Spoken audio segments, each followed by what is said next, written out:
The reviews are in for Wicked for Good, and they're not looking their best. Hello, and welcome back to Chat About It, Don't Shout About It, with me, Rachel, the Queen of the Woke, as crowned by one of my haters. Crown you Queen of the Woke! Let's chat about it. Now, have you seen Wicked for Good? If so, then please do let me know in the comments section below as to what you think of it. Do you like it? Do you hate it?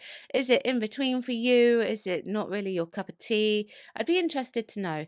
I've yet to see the second half for myself, and I wouldn't normally read reviews to a movie or a film that I desperately wanted to see before I went to see it.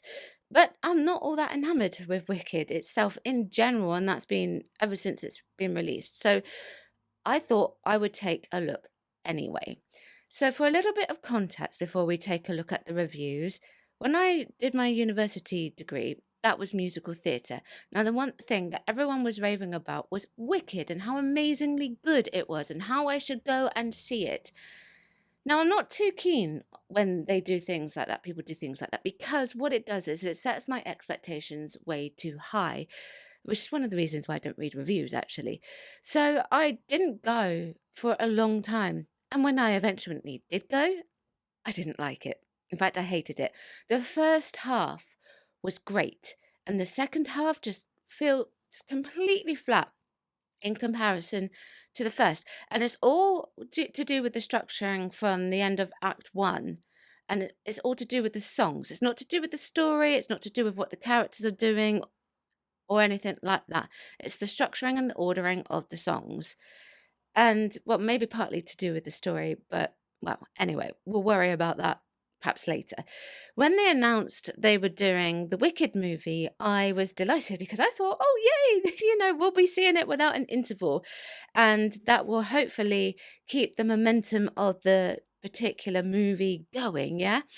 However, they unnecessarily split it into two parts. Now, you can call that a cash grab or whichever, but I was wondering if having two parts at the same time shows the musical's biggest flaw of falling flat. In my opinion, it's just an opinion, okay? You can love Wicked, it's absolutely fine. I haven't got a problem with that. When push comes to shove, I will obviously be judging this for myself, and this movie, guaranteed, with or without my opinion on it, is going to do amazingly well. The Wicked IP is incredibly strong, and for what it's worth, I've sung songs from Wicked, and I think the songs themselves are absolutely fantastic. And like the IP for it is strong. I do believe that, and Wicked's done a lot for musical theatre. So, without further ado, let's see what people are saying because I've waffled on for far too long. I highly recommend reading the articles in this case with regards to today's video. Of course, that is up to you because I will be covering just selected quotes as opposed to putting in lots of spoilers because I don't think that's fair. So let's take a look at what the New Yorker is saying. Wicked for Good is very, very bad. In the second of the two movies adapted from the Broadway musical, Ariana Grande and Cynthia Erivo battle fascism, bigotry, and some fairly dreadful filmmaking. Now, Justin Chang gives a very colourful synopsis. So I took his final conclusion from the end. I thought that would be the best option in this case. The Wicked movies never convince us in the way that The Wizard of Oz or Walter Murch's darkly thrilling Return to Oz 1985 convinced us of the fantastical reality of Oz as an actual place. Chu and his screenwriters evince no curiosity about the history, culture, and politics of the realm, or even about the potential stakes of people's capitulation to the wizard's fascism.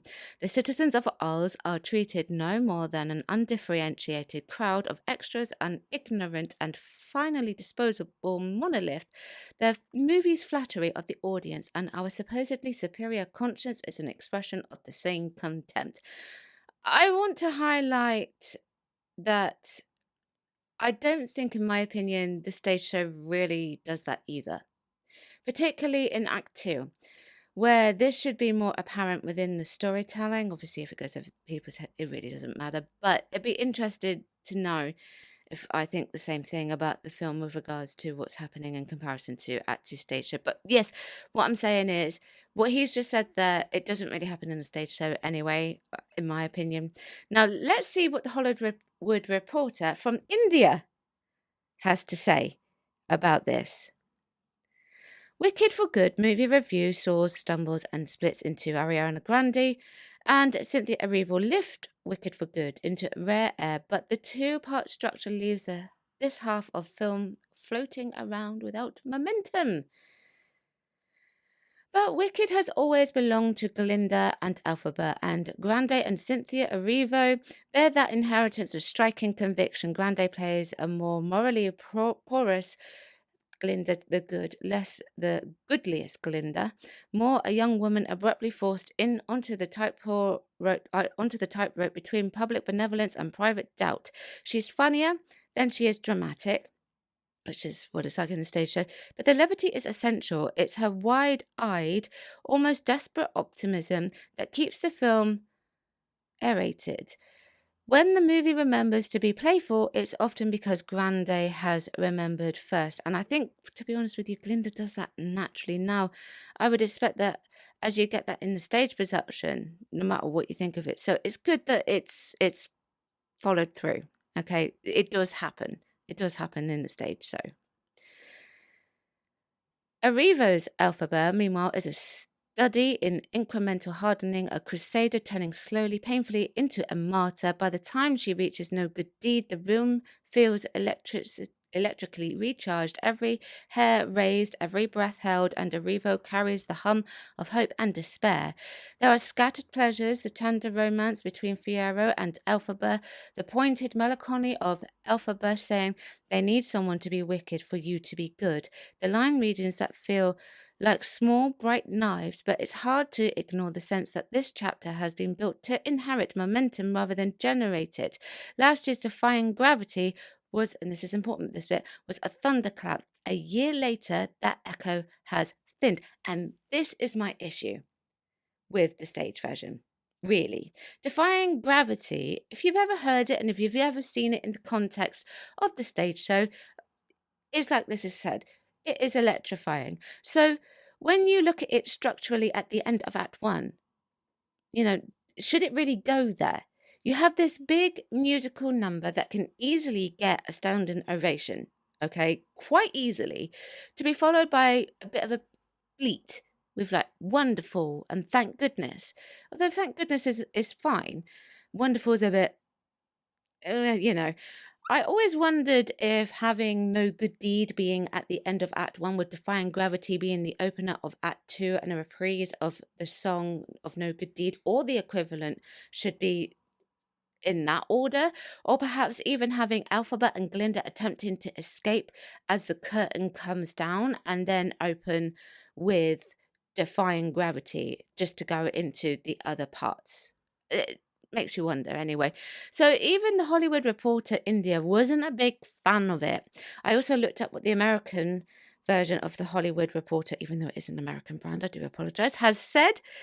And this is what they have said. Wicked for Good review. Cynthia Erivo remains stellar, but a radiant Ariana Grande owns the continuation of John M. Chu's musical marathon. Jonathan Bailey, Michelle Yeoh, Jeff Goldblum, and Ethan Slater also returned to complete the backstory of the Witchy Sisterhood, which converges with the events of Wizard of Oz. Now, there is some critique in this article, okay?